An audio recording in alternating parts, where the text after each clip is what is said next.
Bonjour tout le monde, bonjour à toutes et à tous, bienvenue sur SNTV dans votre nouveau journal. Pour toujours, Mohamed Aïb Ndafé empêché d'entrer à la DGE pour retirer les fiches de collecte des parrainages d'Ousmane Sonko, comme il l'avait annoncé hier lors d'une émission sur une télé à la place.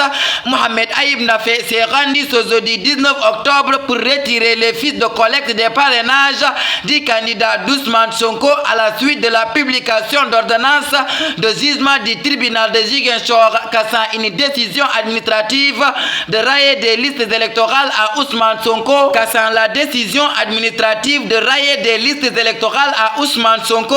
Toutefois, surprise était pour le mandataire du candidat Ousmane Sonko, par ailleurs coordonnateur des parrainages. La direction des élections DGE lui a refusé d'entrer, un acte arbitraire qu'il qualifie d'arbitraire. Pour toujours, communiqué du collectif des avocats de Ousmane Sonko. Ce jour 19 octobre 2023, l'huissier de justice Maître Yandedien a été requis pour la signification de l'ordonnance numéro 1/2023 du 12 octobre 2023 rendue par le président du tribunal d'instance de Ziguinchor, par laquelle la radiation de M. Ousmane Sonko a été annulée et par voie de conséquence sa réintégration immédiate sur les listes électorales ordonnées une fois à la direction générale des élections. L'huissier de justice et mandataire du M. Ousmane Sonko, chargé de récupérer en même temps les fiches de parrainage, ont été tous deux conduits et empêchés d'accéder aux locaux. Pour toujours, transport, Amadou Ba vante les avantages du rail. Le premier ministre Amadou Ba estime que les chemins de fer sont incontournables pour le développement du continent africain. Il préside ce jeudi l'ouverture du Forum international sur le financement des projets ferroviaires en Afrique. Il se réjouit de ce forum qui se tient à Dakar, plus symbolique qu'elle se tient pour la première fois au niveau du monde, pour réfléchir sur la problématique du financement des chemins de fer avec un accent sur l'Afrique. Pour toujours, hausse des prix, Ascosen annonce une manifestation. L'association des consommateurs du Sénégal annonce un rassemblement pour protester contre la cherté de la vie. Selon Mohamed Sissé, le vice-président, l'association a prévu d'organiser une manifestation ce samedi 21 octobre 2023 à la place de la Nation, une occasion pour les Sénégalais de dénoncer la cherté de la vie au Sénégal, mais selon lui, le côté administratif risque de bloquer la manifestation.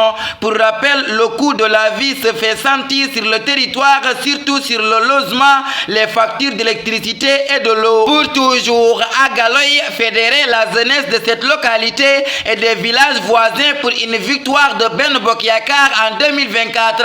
Amadou Sy, fondateur de ce mouvement et président de l'Union générale des originaires de Galoy, a franchi le pas pour soutenir l'actuel premier ministre Amadou Ba. Cadre de l'administration et responsable politique de Galoy, il est soutenu par le coordonnateur national du programme d'urgence de modernisation des axes et territoires frontaliers, lui aussi artisan majeur de la mobilisation derrière le premier ministre dans le département de Podor. Pour toujours, Front mondial de l'eau, 2,2 milliards de personnes ne disposaient toujours pas de l'eau potable à l'aube du 10e Front mondial de l'eau prévu à Paris en mai 2024. Une initiative proactive a été prise. L'Assemblée parlementaire de la francophonie, conjointe avec l'Assemblée nationale du Sénégal, a orchestré un séminaire parlementaire régional ce 18 octobre 2023. L'objectif, discuter de la sécurité de l'eau en lien avec la paix et le développement. Pour toujours, lycée de Ourossogui, 131 élèves exclus. Lors du conseil de fermeture, le proviseur et ses collègues du lycée de Ourossogui avaient validé l'exclusion de 131 élèves pour insuffisance de résultats. Depuis l'ouverture des classes, les parents de ces élèves mis à la porte ont porté le combat de la réinsertion de leurs enfants dans le dit établissement au niveau de l'inspection académique de Matam. Pour toujours, 244 personnes au total portent le bracelet électronique au Sénégal. Au total, 244 personnes en conflit avec la loi portent actuellement le bracelet électronique au Sénégal, a révélé ce jeudi 19 octobre à Ziguinchor le directeur adjoint des affaires criminelles et des grâces et coordonnateur du centre de surveillance électronique Alassane Ndiaye. Pour toujours, les embouteillages coûtent 108 milliards à l'État. Les embouteillages coûtent très cher à l'État du Sénégal. Derrière le temps important perdu par les populations se casse d'énormes préjudices financiers causés au trésor public. Défendant en décembre 2019 la pertinence des projets de transport de masse du président de la République Macky Sall, que sont le train express régional et le bus rapide transit, le ministre sénégalais des infrastructures et des transports terrestres, Oumar Youm, a fait savoir que les embouteillages à Dakar font perdre annuellement 108 milliards de francs CFA à l'État. Pour toujours, la terrible histoire du jour, 8 enfants d'une même famille pieds à Gaza, les petits corps reposent sur le sol de la morgue de Khan Younes, tous membres d'une même famille élargie. Ils ont perdu 10 de leurs proches, dont 8 enfants, lors d'une frappe israélienne sur la bande de Gaza. Les victimes appartiennent à la famille Al-Bakri, selon des secouristes et des témoins. À l'hôpital européen, 7 dépouilles d'enfants ont été déposées dans des couvertures meurtrières blanches sur le point d'être renfermées sur leur visage ensanglanté, entourné de membres de famille, comme l'a constaté un photographe de l'AFP. Pour toujours, conflit israélo-palestinien, un monde abîmé, une humanité ensauvagée, une civilisation qui marche en reculant.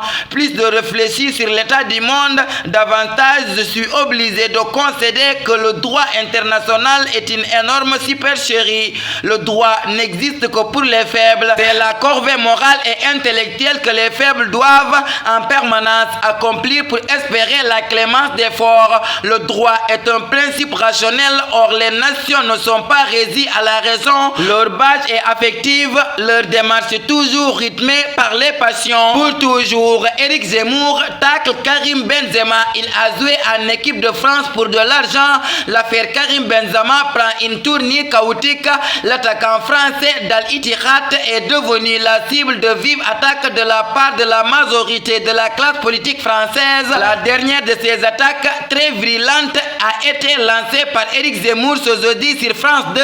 Le président de la Requête a même établi un lien entre le joueur et l'assassin du professeur Dominique Bernard. Pour toujours, qu'en 2023, très bonne nouvelle pour l'équipe nationale du Sénégal. Youssouf Sabaly, le défenseur latéral droit de l'équipe nationale du Sénégal, a participé à l'entraînement collectif du Real Betis ce jeudi. Il pourrait donc faire partie de l'équipe qui se rendra à Getafe ce samedi. Cette nouvelle est d'autant plus remarquable qu'elle survient à moins de 3 mois de la Coupe d'Afrique des Nations 2023 et que le joueur est l'une des pièces maîtresses de Aliou Cissé en équipe nationale du Sénégal. Youssouf Sabaly était victime d'une blessure à la jambe gauche, une liaison myotendineuse proximale du long adducteur lors d'un match contre l'Algérie en septembre dernier. En ce moment-là, il n'était pas prévu qu'il revienne sur le terrain avant le mois de novembre. Tafa Actu le 20 octobre 2023. Connaître les autres est une intelligence, se connaître est la vraie sagesse, maîtriser les autres est une force, se maîtriser est le véritable pouvoir. Ces mots mettent fin à notre édition. Merci de votre fidélité de rester sur les ondes de SNTV. Que la paix et la miséricorde de Dieu soient avec vous.